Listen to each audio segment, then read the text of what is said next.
ามพุทธเจ้ามีความงามเงียบไม่เปรียบเทียบเขาเทียบเราใครมองไม่งามช่างเขาแต่เจ้าก็คือดอกบัวด้วยความสัตย์ซื่อยึดถือความดีเป็นหลักใครรักไม่รักก็ไม่จมปลักมองมัวเมื่อโผล่พ้นน้ำก็เห็นความงามในตัวไม่ยึดติดในตมชั่วขอเป็นดอกบัวดอกเดียวใครไม่มองว่าบัวงามเด่นแต่บัวก็เป็นดอกบัวทุกวันอย่างนี้ไม่อยากเด่นดังแต่มุ่งหวังในทางเด่นดีเกิดมาเพื่อสร้างบารมีถวายชีพนี้บูชา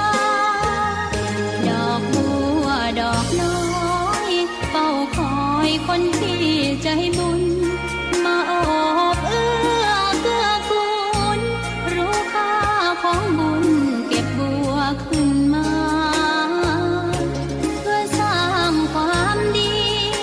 และเสริมบารมีดังว่า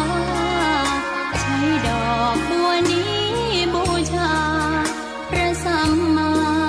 สัมพุทธองค์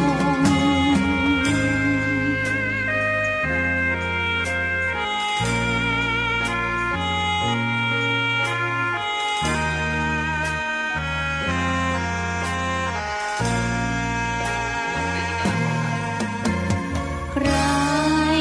ไม่มองว่าบัวงามเด่นแต่บัวก็เป็นดอกบัวทุกวันอย่างนี้ไม่อยากเด่นดังแต่มุ่งหวังในทางเด่นดีเกิดมาเพื่อสร้างบารมีถวายชีพนี้บูชาดอกบัวดอกน้อย คุณพระสังฆเจ้า คุณพระอรหันตเจ้าอริยสงฆ์เจ้าจุตนจุองค์ได้เมตตาแผ่ปารมีมาปกเก่าเกษาปกห่มหักษาครูบาอาจารย์พระมหาเถระพระเถรานุเถระเปื่อนสหธรรมิกสหพรหมจารีทุกรูปทุกองค์ปกห่มหักษาศรัทธาสาธุชนคนดีเท่าแก่อีป่ออีแม่ตั้งหลายทุกท่านทุกคนที่ติดตามรับฟังรายการ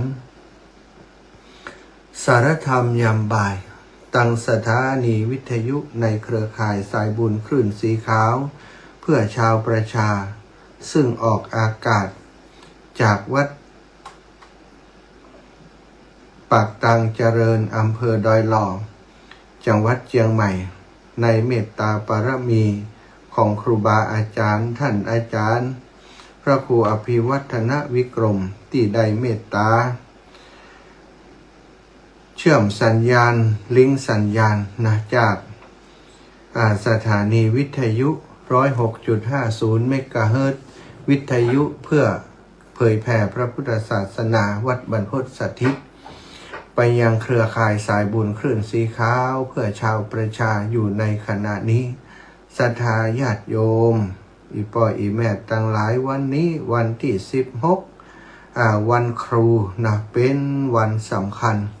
อีกวันหนึ่งของคนไทยของทุกคนบนโลกใบนี้ทุกคนเกิดมาล้วนแต่ต้องอาศัยมีครูบาอาจารย์คอยแนะนำพร่ำสอนเฮาถึงได้มีวันนี้แม้กระทั่งองค์สัมมาสัมพุทธเจ้าเมื่อยังเป็นพระกุมารเมื่อยังเป็นพระโพธิสัตว์ในนามเจ้าชายสิทธัตถะก็ได้ศึกษาห้ำเฮียนมีครูบาอาจารย์ แม้กระทั่งพระองค์แสวงหาเนกขัมมะออกบวชก็ได้มีครูบาอาจารย์นาสดาอุทกะดาบทอาราระดาบทเป็นครูบาอาจารย์ของเปิ้นอีปออีแม่ตั้งหลายทุกคนบนโลกใบนี้บนโลกผืนนี้คงบ่มีภัยที่จะปฏิเสธใบว่าเฮาอยู่บนโลกใบนี้โดยบ่ต้องอาศัยภัยโดยบ่ต้องมีครูบาอาจารย์คนเกิดก่อนเป็นก่อนย่อมจะหู้ดีกว่าคนที่กำลังหาเกิดมาบนโลกใบนี้คนที่หู้ดีอันใดฮ้อนอันใดหนาวอันใดเป็นอันตรายอันใดที่ทำแล้วเกิดความเจริญอันและใดทำแล้วเกิดความเสื่อมเปิ้นก็เอาความหู้นั้นมาสั่งมาสอนแม้กระทั่งการประกอบอาชีพทำการทำงานวิชาการทุกอย่างทุกประการที่มีบนโลกใบนี้ก็มีผู้รู้ผู้ใดคิดค้นผู้ใดพบปะมาก่อนมีความทรงจำมีความรู้ที่ดีเอามาแบ่งปันกับคนที่เกิดหลังเป็นรูนเกิดรูนมาหลังได้ห้ำได้เฮียนบุคคลที่กล่าวถึงนี้ก็คือครุหรือว่าครู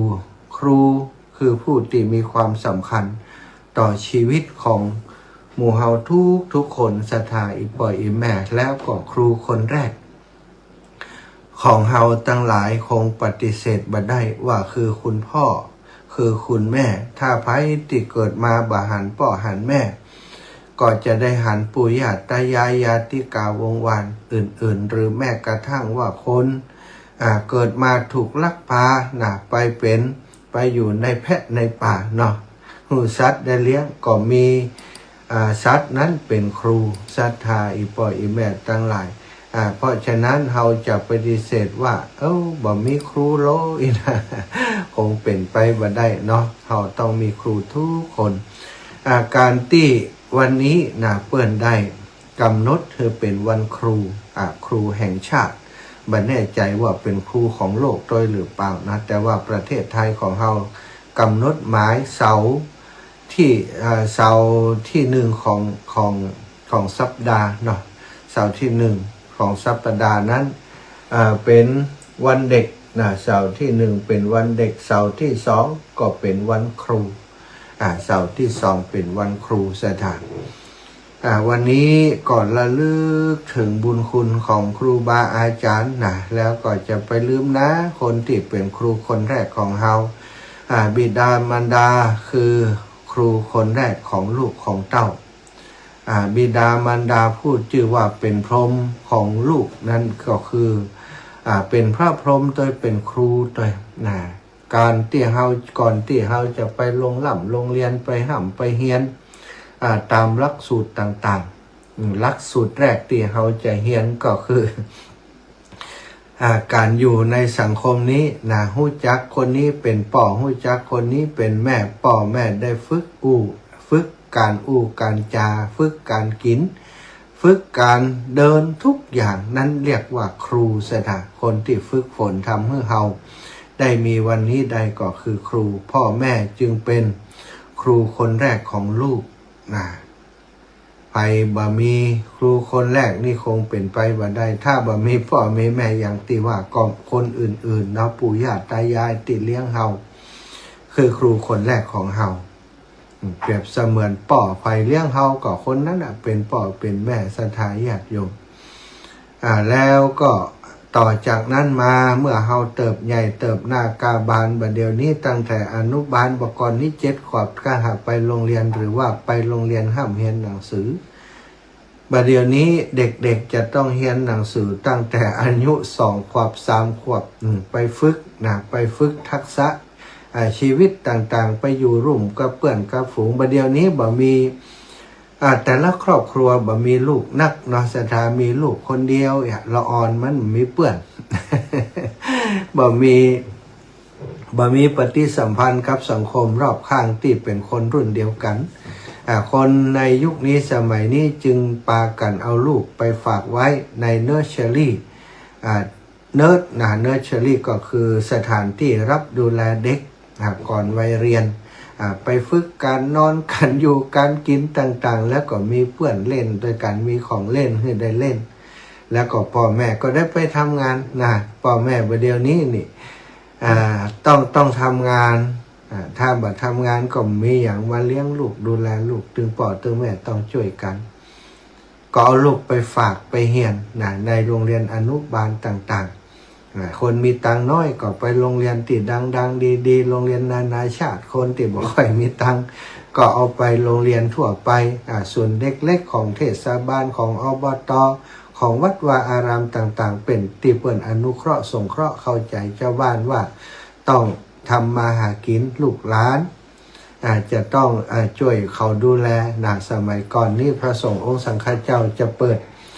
ศูนย์เด็กๆอยู่กับวัดกับวาคอยดูแล คอย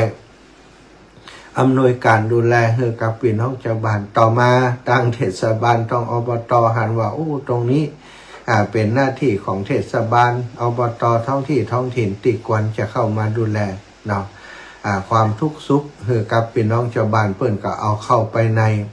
การบริหารของเทศบาลของอบต.ก็ดีขึ้นมามีการพัฒนาขึ้นมาจากศูนย์เด็กเล็กที่เอาไผ่ก็ได้มาสอนบัดเดี๋ยวนี้จะต้องมีความรู้อย่างน้อยความรู้ในการดูแลเด็กปฐมวัยเด็กก่อนวัยเรียนจะต้องมีความรู้ทักษะต่างๆก็เอาเด็กๆไปอยู่ในโรงเรียนศูนย์เด็กเล็กของเทศบาลของอบต.ต่างๆอีกพ่ออีแม่ต่างหลายอันนี้ก็คือต้องมีครูแล้วไปอนุบาลก็มีครูแล้วต่อมาเมื่อเข้าปฐมวัยอนุบาล1 2 3ก่อนวัยเรียนก็มีก่อนอนุบาล1 2 3 1 2 3ก็ถือว่าเป็นอนุบาลก่อนที่จะเรียนวิชาการต่างๆป .1 ป .2 ป .3 ละออนบัดเดี๋ยวนี้เก่งเนื้อสถานบางคนก็หาเข้าป .1 นี่ก็เก่งภาษาอังกฤษแล้วเพราะว่าได้เรียนตอนที่อยู่อนุบาลก็ได้ฝึกฝนเรียนอย่างคนที่เรียนโรงเรียนนานาชาติใกล้อย่างนี้ละอ่อนก็จะมีทักษะในการเรียนภาษาตั้งแต่ชั้นอนุบาลเพิ่นบอกว่าละอ่อนชั้นเล็กๆอนุบาลก็ดีป .1 ป .2 ถ้าฝึกอย่างเขาจะเรียนรู้ได้เร็วนอสถานจึงบัดเดี๋ยวนี้การศึกษาจึงได้ขยับขึ้นมาตั้งแต่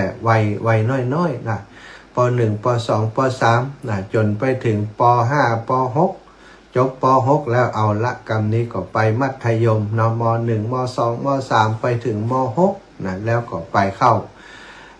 อุดมศึกษามหาวิทยาลัยต่างๆจนจบปริญญาตรีปริญญาโทปริญญาเอกแต่ละแขนงแต่ละสาขา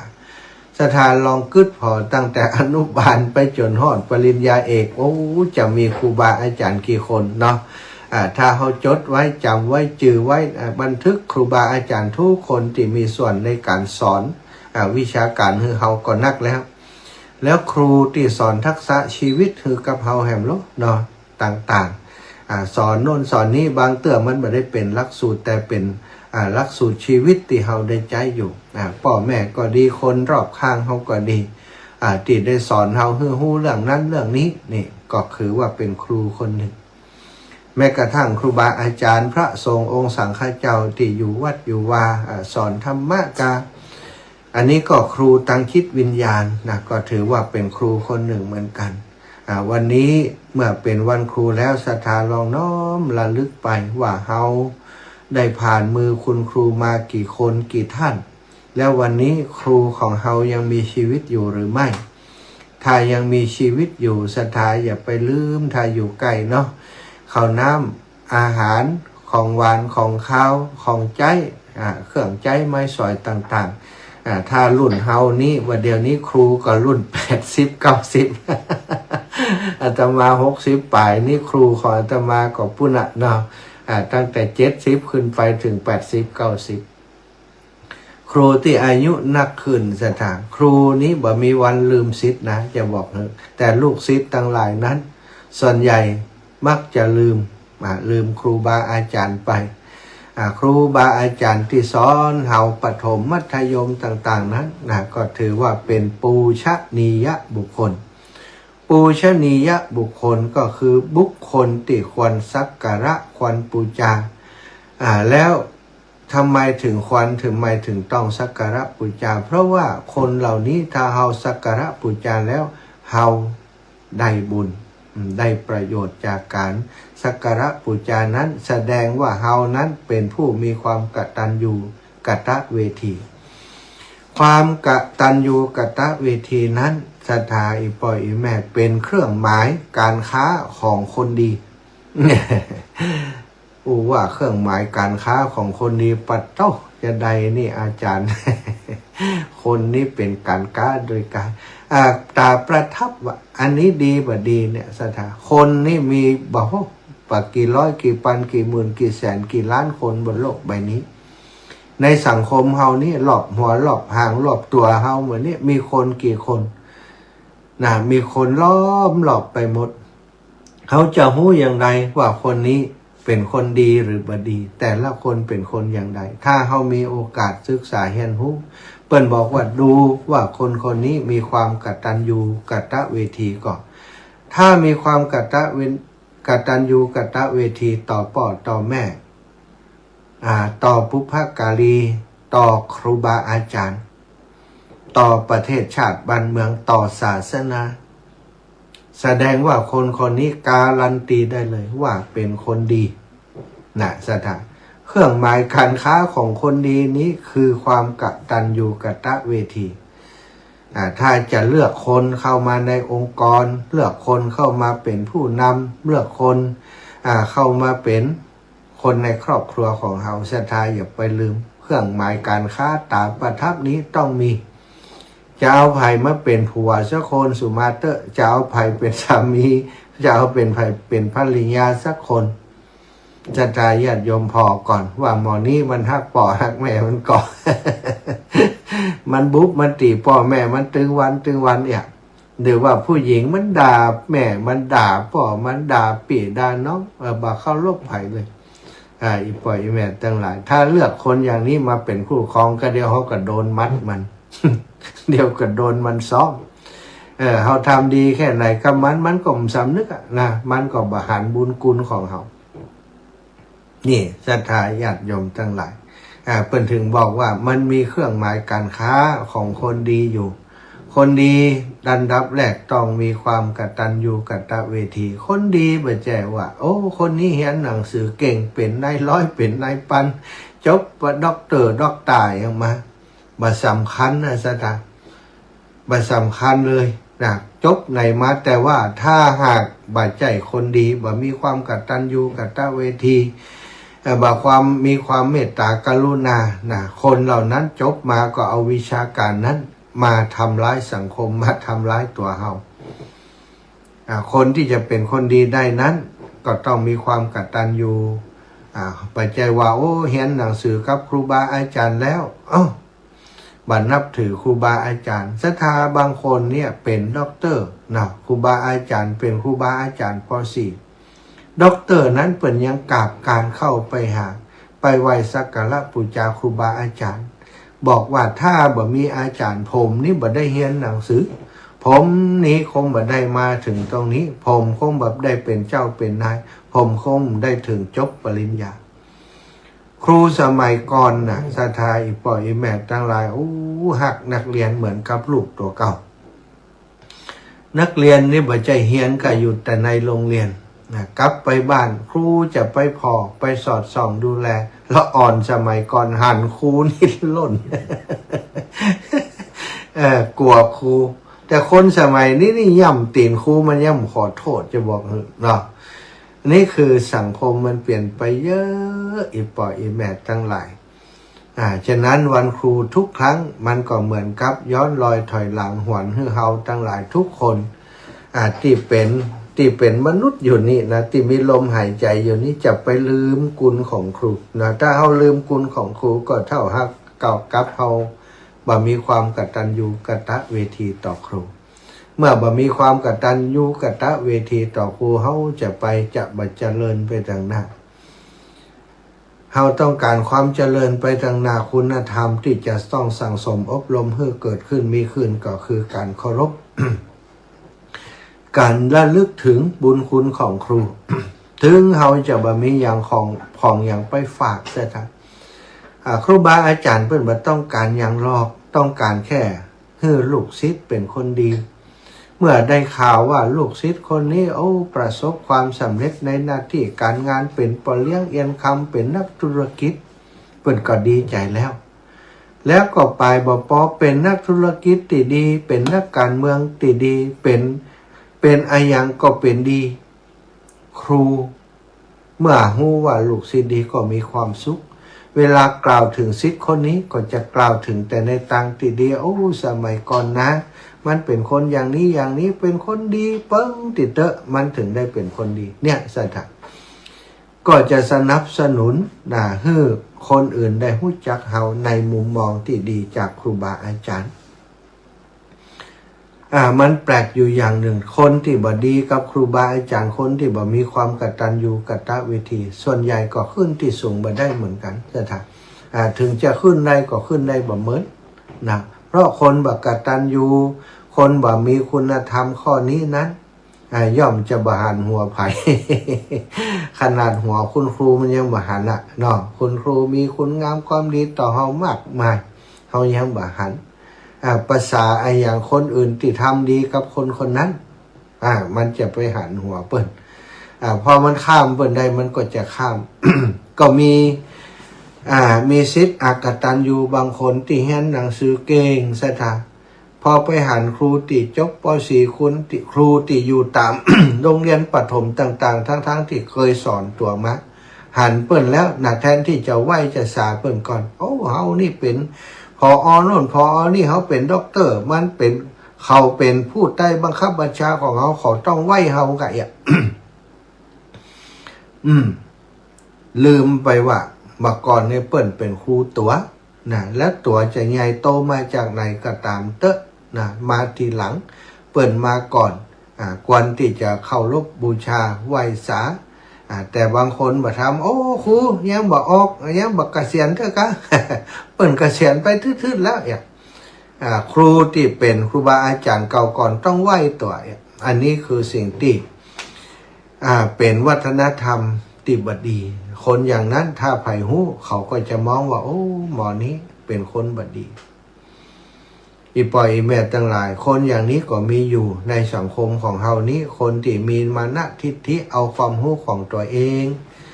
ในปัจจุบันมาเป็นหมอกเป็นมาตรฐานในการวัดคุณค่าของสังคมความรู้ปริญญาของเฮาจะสูงสักกี่ใบก็ตามเตอะถ้าเฮาบ่มีความกตัญญูกตเวที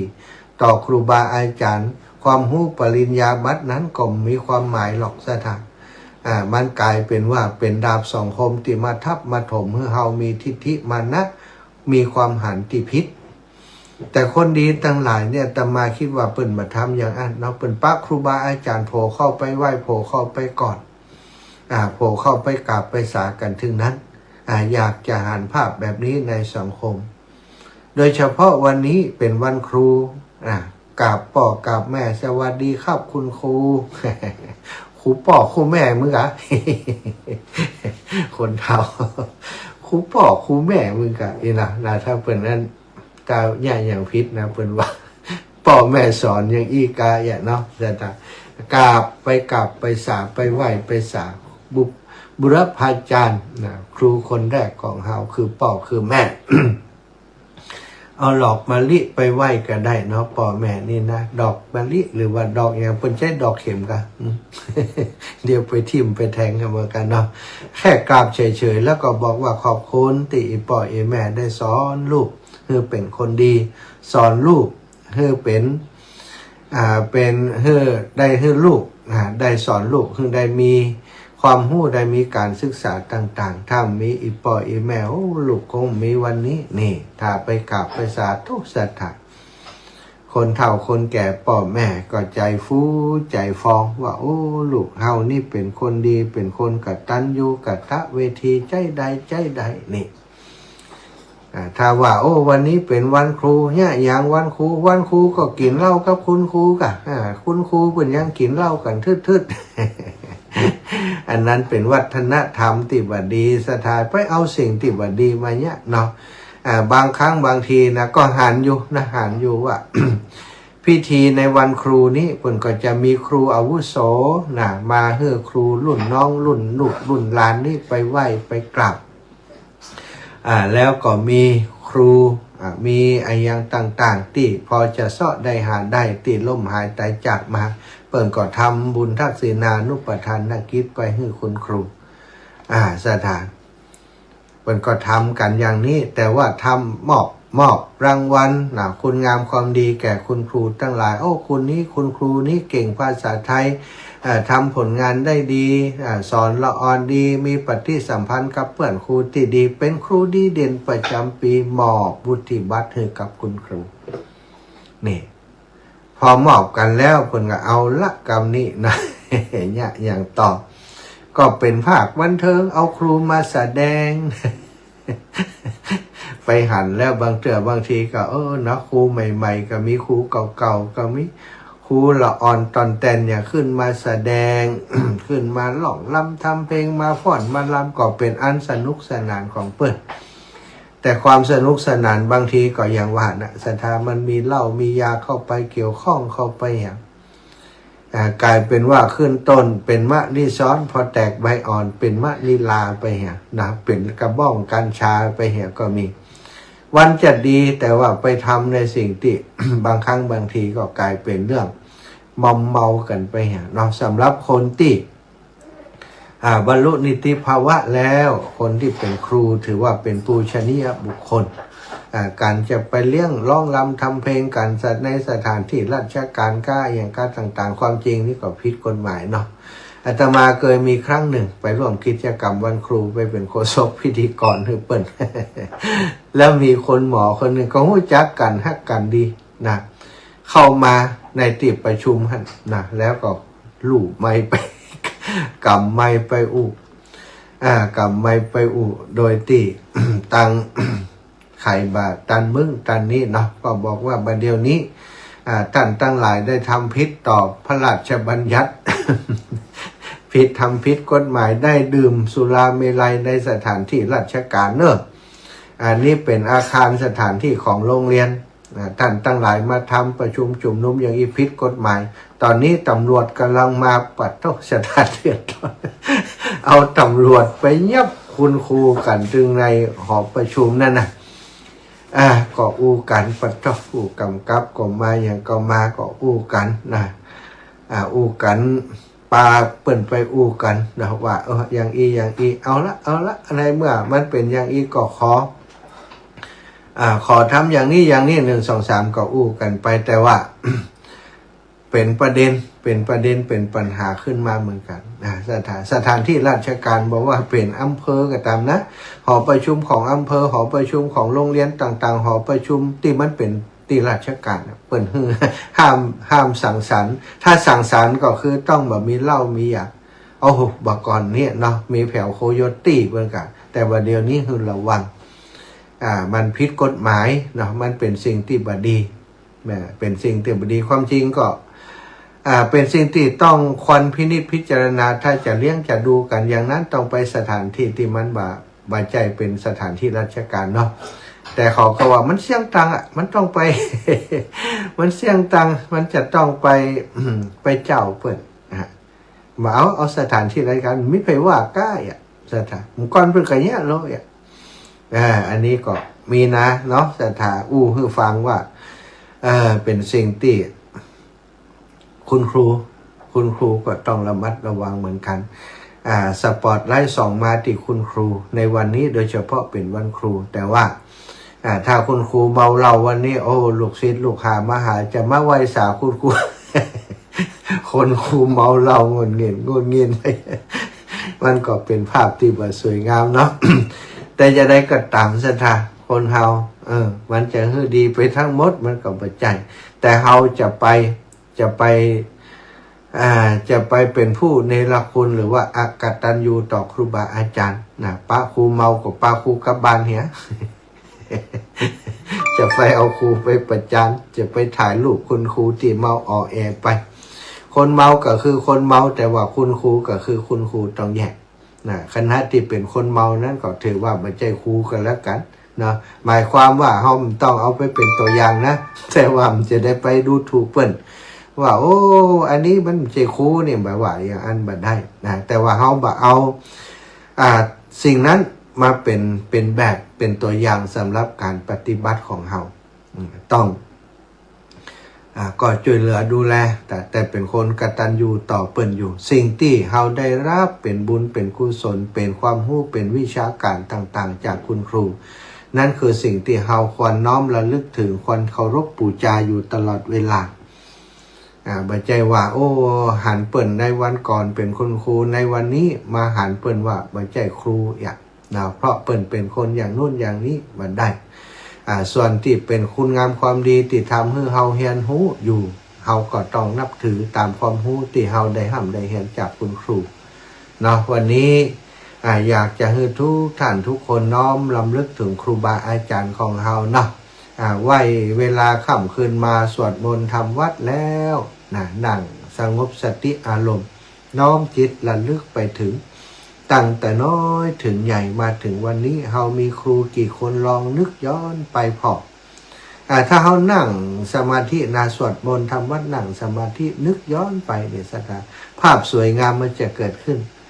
ตอนเป็นน้อยๆเป็นเด็กๆที่เปิ้นสอนหนังสือเฮาอยู่เนี่ยมันจะจำได้คนครูคนใดตีเฮาเขียนเฮา จะจำได้ดีปะ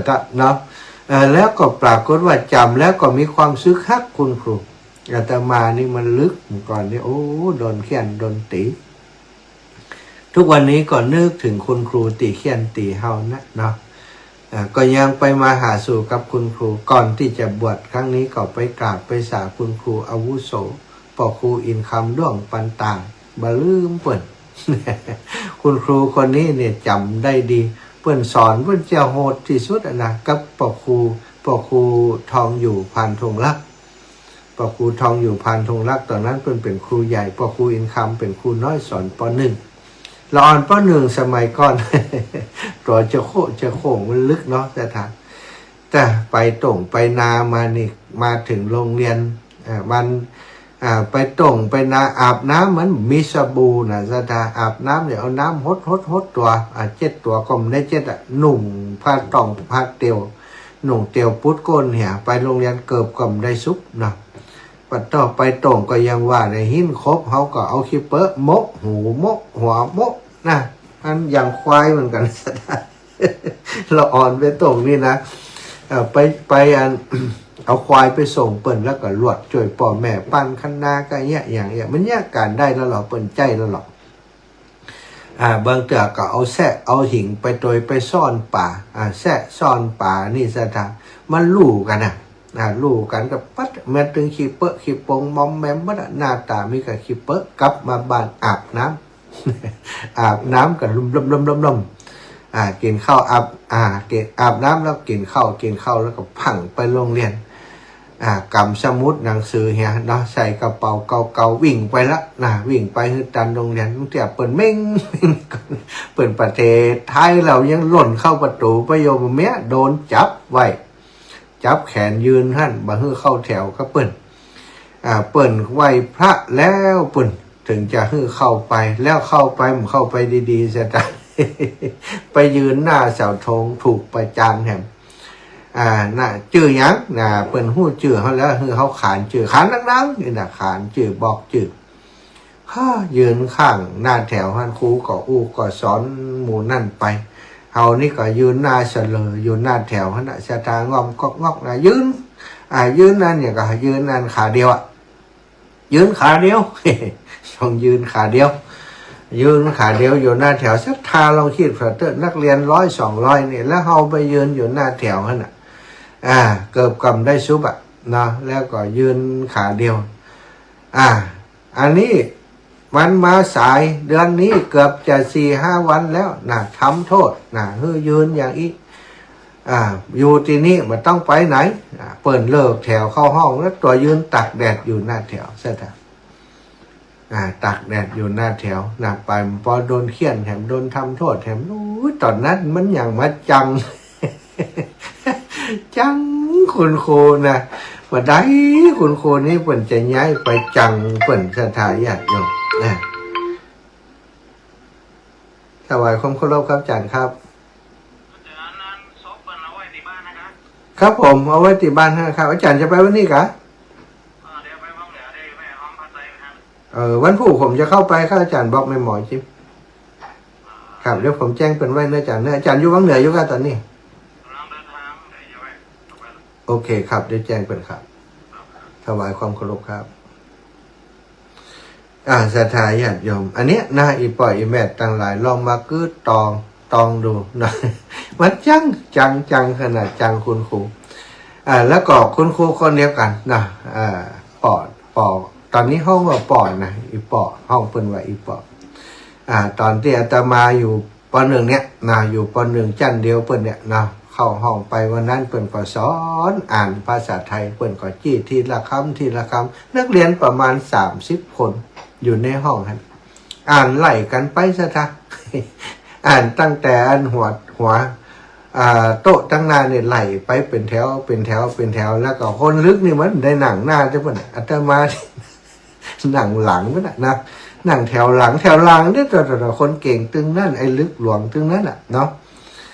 ลึกหลวงตึงนั่นอยู่ตั้งหลังอู้กันจี้กันเล่นกันน่ะคนตั้งนาเปิ่นก็อ่านไปครูเปิ่นก็ฮะเปิ่นก็ด่าเป็นบางเตื้อเปิ่นด่ายังแล้วก็เล่นกันนั่นแหละ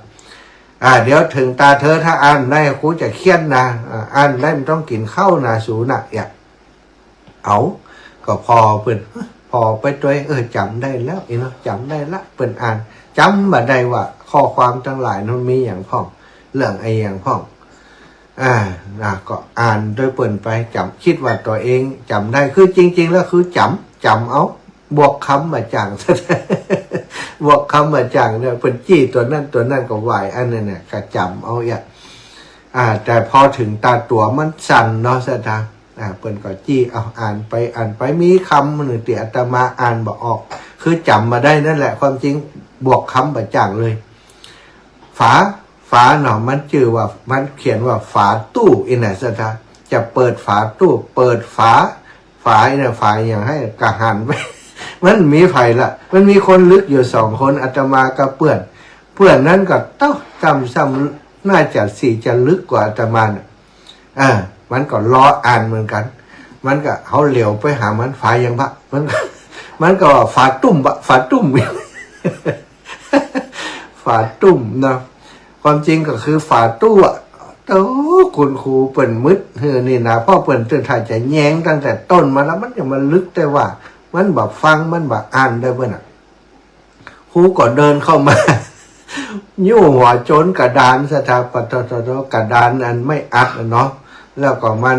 ติดกับผนังตึ้งปัดต๊อกมึนหัวหมดปัดไม่แซ่ห้าวแหมผัวยืนอยู่นี่เอานายนี่มา ไอ้นั่นมาอ่านปัดท่อซ้ำพิษตั้งแต่ตัวแรกอ่านตัวแรกมันถูกละแล้วรัฐาลองขึ้นฝันเตออาตมาไปถามมันอันนี้ฝ่ายอย่างฝ่ายยังไง มันเลยฝาตุ่มอาตมาก็โดนหัวติดกระดานตุ่มไปเรียบร้อยโรงเรียนไทยไปนี่ลึกแล้วก็มานึกถึงมาเดียวอย่างมาฮักเปิ่นสันทัดฮักเปิ่นถ้าบ่มีเปิ่นนี่มันจะปันใดเนาะเดี๋ยวยังมีชีวิตอยู่เนาะจะหาเวลาไปกราบคุณครูสักวันก่อน วันนี้ไปหามาได้จะไปวันอื่นเนี่ยศรัทธาอีพ่ออีแม่ตั้งหลายเนาะต้องคนเฮาถ้าจะเป็นคนดีได้ต้องต้องไม่ลืมบุญคุณของครูบาอาจารย์นึกถึงบุญคุณเปิ้นตอบแทนครูบาอาจารย์โดยการเป็นคนดีเปิ้นต้องการแค่นั้นสอนลูกศิษย์ลูกหาต้องการให้ลูกศิษย์ลูกหาเป็นคนดีทั้งนั้นเนาะเอาละได้อูกันมาในช่วงเวลานี้นะก็ประมาณว่า แฮม10 กว่านาทีจะหมดเวลาในช่วงชั่วโมงแรกกับปั่นเวลาให้ศรัทธาได้โทรมามาจากใครมีประสบการณ์กับคุณครูพ่องนะโทรมาฟังแล้วไฟที่ลึกอย่างอาจจะมาโทรมาบอกจิม โดนทำโทษโดนยิกขี้ปุ่มยุนดิวหูนะโดนยุ่มหัวแม่มือตีเบ๊ะกับนี้นะไฟโดนพ่องบอกกันจิม0808844173 0808844173สตามมาแล้ว ท่านอาจารย์ถวายความเคารพครับ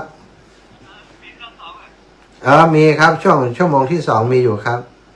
กี่ชั่วโมง2 ชั่วโมงครับตั้งแต่15 ถึง 17ครับทุกลุงครับถวายความเคารพครับ ศรัทธาญาติโยมเนาะนี่ก็ขอหลายคนนะเพิ่นดูทาง Facebook หลายอาตมาอ่านไก่บ่ได้มันตัวหนังสือมันอยู่ไกลเนี่ยเนาะไผพ่อมบ่ฮู้เพิ่นเข้ามาดูแม่สิรินทิพย์เนี่ยกำลังชมอยู่ส่งกันบ้านชาก็โดนอีลาสมจิตนี่ก็ทันลึกเหมือนกันสมจิต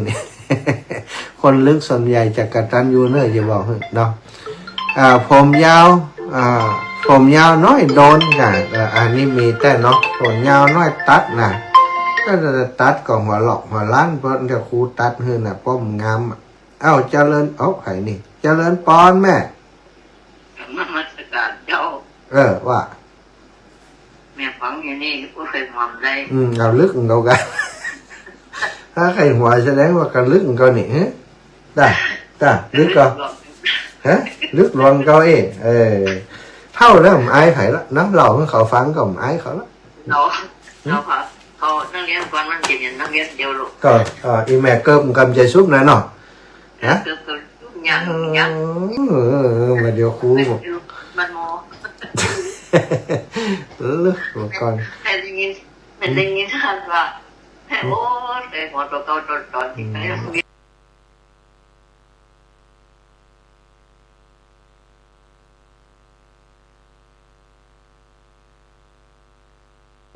ีนาเป็นคนโตเนาะถ้าละอ่อนก่อนมันถึงสปะนะได้สีดำเป็นโตเราจะขอบคุณนี่แม่เนอะเจ้าแม่เป็นฟังดีแม่ก็อ่านกับเงินเขาสาธุแม่อ้อยก็ลึกเหมือนกันแม่บัวเลียวชัยอุจเจริญปอนยังมันลึกแค่ขนาดนั้นจ้าก็เจียงเตียฝาตู้เป็นฝาตู้เป็นฝาตุ่มเนี่ยโทษมีลึกแม่หน่อเท่าไหร่มีหลายเรื่องอยู่ลึกกับครูนี่นะหนักแกเฮ้ยฟังใครหัวคนเดียวอยู่เนี่ยเจ้าสาธุค่ะแม่สาธุค่ะโยมแม่ไออย่างนี้แม่ครูดีกาป้ายังเจอละอ่อนลึกเนาะนึกสุดอ่านไทยบอกเปิดหน้าเปิดถูกแต่ว่าเปิ่นจะอย่างจะลั่นหัวทางแต่อ่านได้หมดเก่งแต่เลยครูบ่ออกไปบ่ได้เลยอันนี้ดีก้านี่อะไรหาปะโต้นี่หายแซบหายซอยไปแต่ว่าแล้วว่าว่าจะไปตัวเสาะพอโทรศัพท์ว่ามันจะได้มันโทรมาจะได้ตรงแต่ง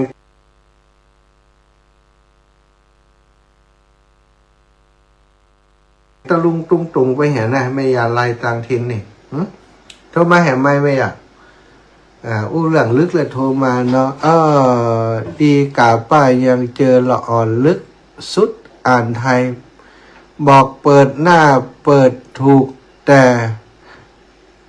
เปิ่นจะลั่นหัวห่างแต่อ่านได้หมดเก่งแต่เลยครูบ่ออกไปบ่ได้เลยแสดงว่าเจอลูกศิษย์ดีแม่ครูเกษณีตะวันปะกันนี้แม่ไปก่อนน่ะแต่ว่าพุทธมณฑลนี่แม่ไปก่อนได้ปะอีแม่เนอะปะแม่ครูเกษณีชัยเทพนะขอบคุณแม่ย่าลายตังทินนะแม่ย่าลายตังทินได้โทรเข้ามาจิเข้ามานี่แต่ว่าจิเข้ามาแป๊บหนึ่งแล้วก็ออกไปเห็นแล้วน้องแม่ครูแม่ย่าลายตังทินขอบคุณหลายๆเนอะอยู่ดีสบายพักออกหรือยังหมอนี่เปิ่นปลูกพักเปิ่นหุมปลูกพักเนอะปลูกพักบ้านเปิ่นมีกับพักกับไม่นะปลูกพักงามแต่เนี่ยกินประจำมีลูกสาวคนไหนเนี่ยกินจังไม่ยาไรต่างถิ่นเนาะศรัทธาญาติโยมเหลือเวลาแหมสัก 2-3 นาทีเนอะไผจะโทรมามาจะแลกเปลี่ยนกันเนาะเป็นนักเรียนในช่วงสมัยเป็นนักเรียนเป็นอย่างไรพ่อชีวิตเป็นนักเรียนเป็นละอ่อนมันม้วนนะศรัทธานึกไปแล้วก็อมยิ้มเพื่อกับตัวเก่าอมยิ้มกับความลึกความล้ำของตัวเก่านะละอ่อนสมัยก่อนนี่เสื้อผ้าหน้าผมนี่ดูบ่ได้ บ้านนอกนะถ้าอู้ถึงบ้านนอกของอาตมาเสื้อผ้าหน้าผมนี่ดูบัดให้มันตึงป้อมแมมหมดนะละอ่อนบ่ก่อนมันบ่หัวขี้หมกน้ำลายเสื้อผ้านี่ชกกระปก ครูแต่เป็ดแต่เดียดเล็บมือเอาดำแขติ๊กขมอมครูเล็บมือดำกาเอามือยุ่มกันเอาไม้บรรทัดเล็กตีแป๊ดต่อมันเจ็บเนาะครูบอกหู้เรื่องนี่ลิ้วนะคุณครูผู้หญิงนี่ลิ้วสะดือปัด มันไข้ให้มันเจ็บลิ้วแต่ลิ้วว่าบางคนเนาะบางคนก็ลิ้วหูเพื่อจะพุดมันลึกนะแต่เวลานึกถึงเพื่อนก็โอ้เป็นตาดีอินดูครูที่เจอลูกศิษย์ลึกนะอันเนี้ยสถานเนาะเขานึกถึงคุณครูนี่มันอมยิ้มได้แล้วก็มันแสดงว่าเขานี่ยังระลึกถึงบุญคุณของเพื่อนอยู่นะคุณของคุณครูถ้าบ่มีคุณครูเขามีวันนี้นะอาตมานี่คิดว่าถ้าบ่ได้ครูที่เปิ่นคอยตบคอยถีคอยด่าคอยว่ากล่าวครูบางคนก็ห้องไปอูตัวต่อตัวเลยถ้าเธอลึกอย่างอีวันหน้าเธอจะเป็นโจรนะเธอต้องเป็นคนดีกะอย่างเอาลึกในทางที่ดีเนอะสอนเนาะก็สุดท้ายมาก็เป็นคนประมาณเนี้ยสถานถึงจะลึกจะลืนแต่ก็เป็นคนมีความเสียสละเหมือนกันนะเป็นคนจัดดีครูบาอาจารย์เพิ่นเนี้ยคือพอทำให้ดูอยู่ให้หันทำให้เฮาได้ถือเป็นเยี่ยงเป็นอย่างเป็นแบบในการดำรงชีวิตปฏิบัติตัวมาจนทุกวันนี้เอาละศรัทธาอีป่ออีแม่ทั้งหลายตอนนี้อาตมาภาพขออนุญาตพักเสียงสักกั๊มเนาะจะได้มีเสียงอู้ต่อในชั่วโมงถัดไปแล้วก็ตอนค่ำ19 นาฬิกาถึง20 นาฬิกาอีกรอบหนึ่งสำหรับคนที่จะโทรมาตอนนี้พักก่อนเดี๋ยวค่อยโทรเนาะตอนนี้พักงดการโทรไว้สักกับจะเปิดเพลงเพื่อศรัทธาญาติโยมได้ฟังสักเพลง2 เพลงมีคนต้องการฟังเพลงนี้มันม่วนอาจารย์อีละฟัง2 เพลงต่อเนื่องไปกันแล้วกันเนอะ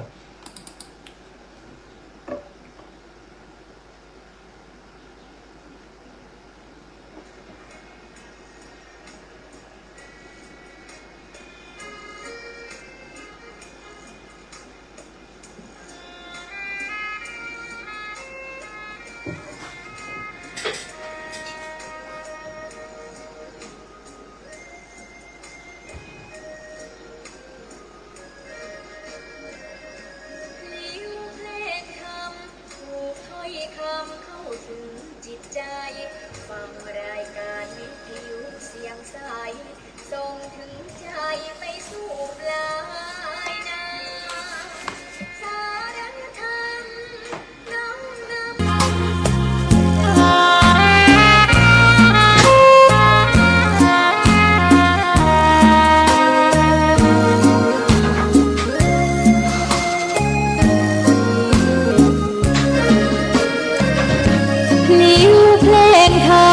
ถูกถ้อยคำเข้าถึงจิตใจ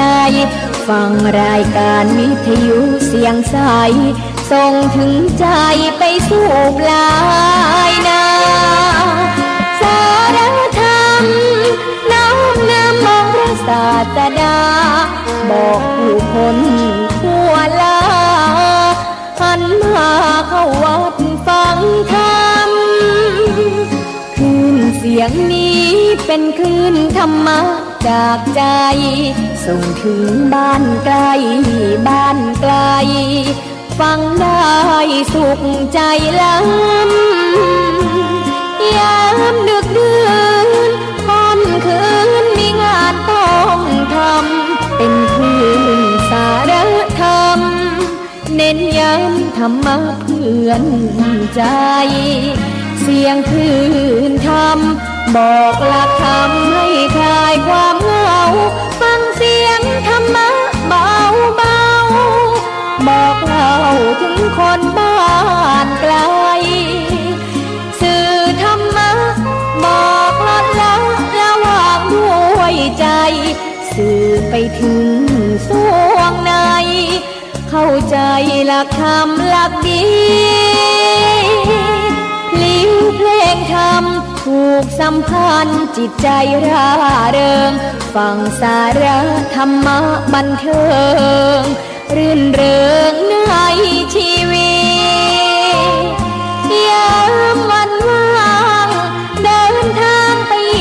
สถานีนัดพบกันน้องพี่วันนี้วันดีวันเสาร์สวดมนต์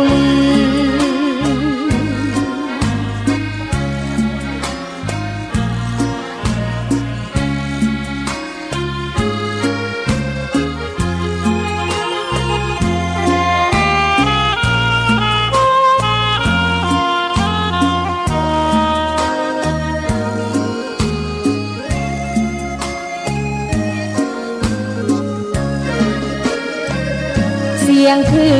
นธรรมบอกหลักธรรมให้คลายความเหงาฟังเสียงธรรมะเบาเบาบอกเล่าถึงคนบ้านไกลสื่อธรรมะบอกลดละระหว่างด้วยใจสื่อไปถึงสวงในเข้าใจหลักธรรมหลักดีเพลงธรรมผูกสัมพันธ์จิตใจร่าเริงฟังสาระธรรมะบันเทิงรื่นเริงในชีวิตยามวันว่างเดินทางไปเยี่ยมสถานีนัดพบกันน้องพี่วันนี้วันดี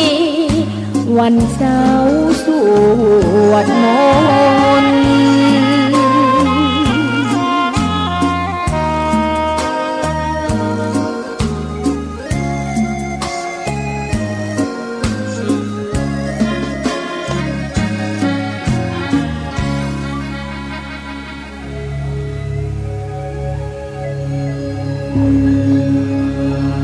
บุตตัง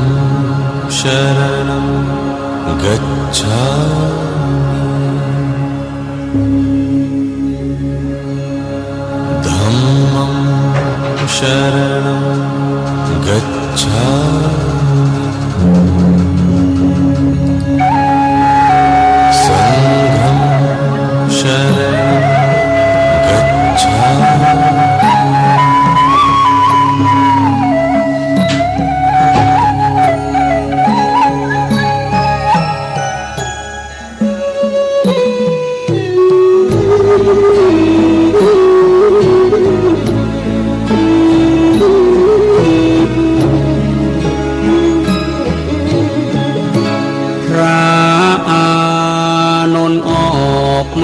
ข้างนอกแล้วยื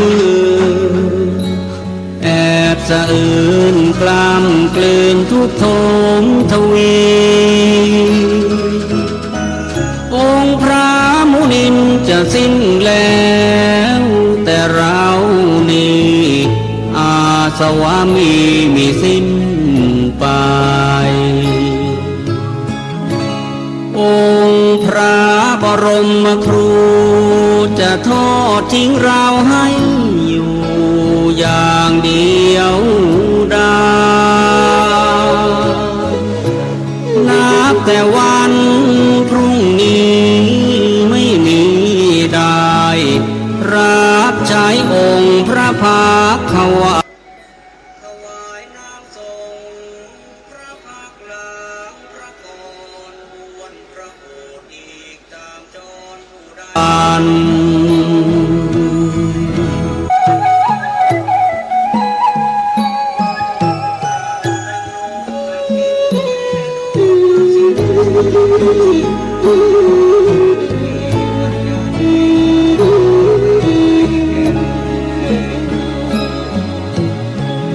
อานนท์นี้จากผู้อาจทั้งถือบาทจีวรถวายน้ำทรงพระพักหลังพระกรบวนพระโอษฐ์อีกตามจรผู้ใดใครหนอภายหน้าโอ้เราดังนกหัดบินแม่นกมาสิ้นสูญชีวาปีกนั้นยังไม่กล้าขาไม่แข็งแรงพอ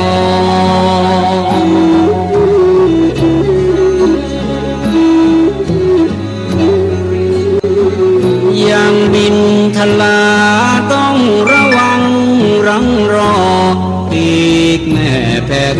บินคลอได้พอหล่อเลี้ยงชีวาน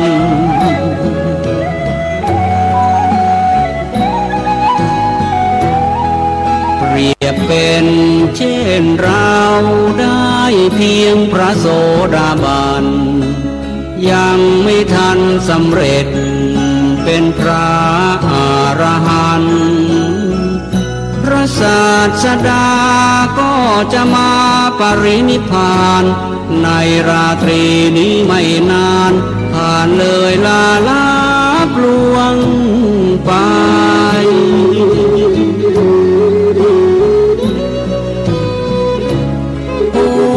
เราทำชันใดเมื่อสิ้นแล้วพระผู้ทรงชัยพระอานนท์